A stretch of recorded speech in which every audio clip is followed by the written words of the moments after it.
வணக்கம். குரலோடு பேசுவோம் குரலோடு பேசுவோம். நம்ம இந்த செய் நன்றி அறிதல்ங்கிற அதிகாரத்தை பார்த்துட்ருக்கோம். சரியா? இப்ப நடுவுல கொஞ்சம் பக்கத்த காணோம் அப்படிங்கிற படத்துல, விஜய் சேதுபதிக்கு அவரோட நண்பர் ஒரு உதவி செஞ்சிருப்பாரு. அதனால, "நான் சொன்னா நீ கேட்பியா மாட்டியா?" அப்படின்னு கேட்கும்போது, விஜய் சேதுபதி சொல்லுவாரு, "ஏய் நீ சொன்னா நான் மாடியிலேருந்து கூட குதிச்சுருவேன்." அப்படின்னு சொல்லுவான். அப்படி என்ன உதவி பெருசா செஞ்சுட்டான்னு, அவன சுத்தி இருக்கக்கூடிய நண்பர்களுக்கெல்லாம் இவ்வளவு நம்ம இவன பார்த்து, பார்த்து இது பண்றோம். அவன் சொன்னா மட்டும் கேட்குறான். நாம சொன்னா கேட்க மாட்டேங்கிறான்னு ஒரு இது இருந்துகிட்டே இருக்கும். "அப்படி என்னடா பெருசா நீ செஞ்சுட்ட?" அப்படின்னு அவங்ககிட்ட கேட்கும்போது அவன் சொல்லுவான், "அவனுக்கு 10த்ல நான் ஒரு ரெக்கார்ட் நோட் எழுதி குடுத்தேன். அதனால" "ஏன்டா இந்த ரெக்கார்ட் நோட் ஒரு பெரிய மேட்டராடா?" அப்படின்னு அவனுங்க எல்லாம் இது பண்ணும்போது, அப்பதான் வள்ளுவர் என்ன சொல்றாருன்னா, "தினைத்துணை நன்றி செய்யினும், பனைத்துணையாக் கொள்வர் பயன் தெரிவார்" அப்படின்னு சொல்றார். என்னன்னா, திணை அப்படிங்கிறது கடுகை விட ரொம்ப சிறிதானது. அந்த கடுகை விட சிறிதான ஒரு செயலா இருந்தாலும், அது நன்றிக்கு உரியதாக இருக்கக்கூடிய ஒரு சிறிய உதவியா இருந்தாலும், பனை மரம் உயரம். தென்னை மரத்தை விட பனை மரம் பார்த்தீங்கன்னா உயரம் அதிகம். ஓகே. தமிழ்நாட்டுடைய சின்னமும் வந்து ஸ்டேட் இதுன்னு சொல்கிறதுல வந்து எம்பளம் வந்து பனை மரத்தை வச்சுருப்பாங்க. ஓகே. பேனியன்றி ஆலமரம் வந்து தேசிய இந்திய தேசிய மரமாக இருக்கும்போது, இது வந்து பனை மரம் வந்து தமிழ்நாட்டுடைய ஒரு மரத்தை வச்சுருப்பாங்க. இப்போ பனை மரம் அவ்வளோ உயரதா இருக்கிறதுக்கும், கடுகை விட சிறியதாக இருக்கிறதுக்கும் அதனுடைய பயன் தெரிவார் அப்படிங்கிறது, அந்த பயன் இதுக்கு முன்னால் இருக்கக்கூடிய குறளை வந்து உதவி செய்பவரை வச்சு ஒன்று சொல்லியிருப்பார். காலத்தினால் செய்த நன்றி அப்படின்னு.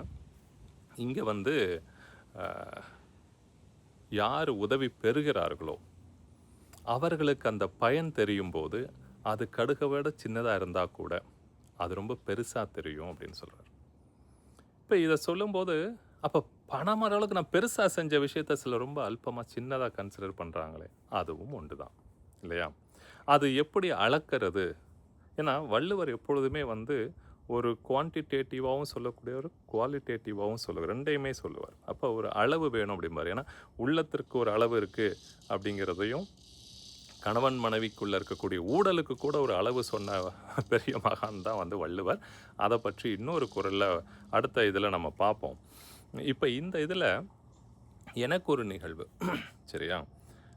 இப்போ நமக்கு பேங்க்கில் வந்து ஒரு 25,00,000 ரூபா 30,00,000 ரூபா கடன் வாங்குறது அப்படிங்கிறத இப்போ போன வருடம் ஒரு தேவையான சூழலில் பையனோட கல்லூரி செலவுகளுக்கு அப்படிங்கிறதும் நம்மளுடைய தேவைக்கு வந்து வாங்கும்போது அது பெருசாக நமக்கு ஒன்றும் தெரில. ஆனால் தொகை பார்த்தீங்கன்னா ஒரு 25-30 லட்சம் ரூபாய்க்கு மேலே இல்லையா?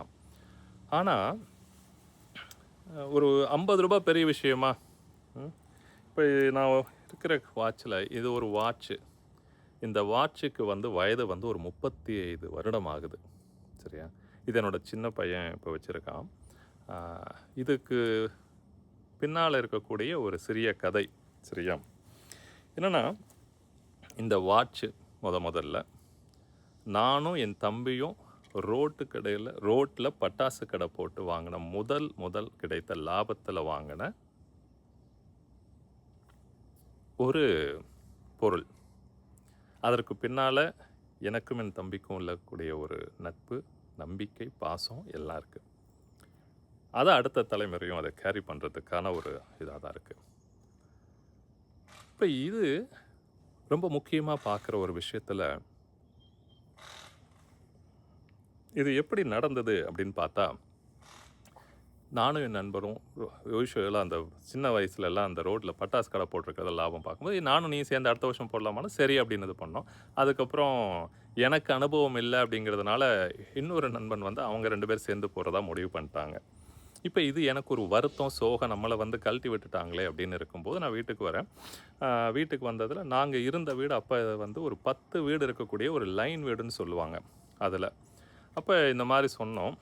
அப்போ அக்கா 2 பேர்,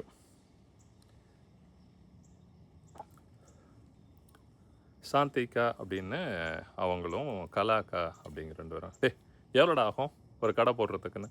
தெரிலக்கா ஒரு ரூ. 100 இருந்தால் போதுன்னு. சரிடா நான் ஒரு ரூ. 50 கொடுக்குறேன், அக்கா ரூ. 50 கொடுக்குறாங்க, விற்றா இது பண்ணுங்க, விற்கலைன்னா நம்ம தீபாவளிக்கு வெடிச்சுக்குவோம் அப்படின்னு சொல்லி அவர்கள் முன்னால் அவங்க முதல்ல கொடுத்த அந்த 50 ரூபாய்,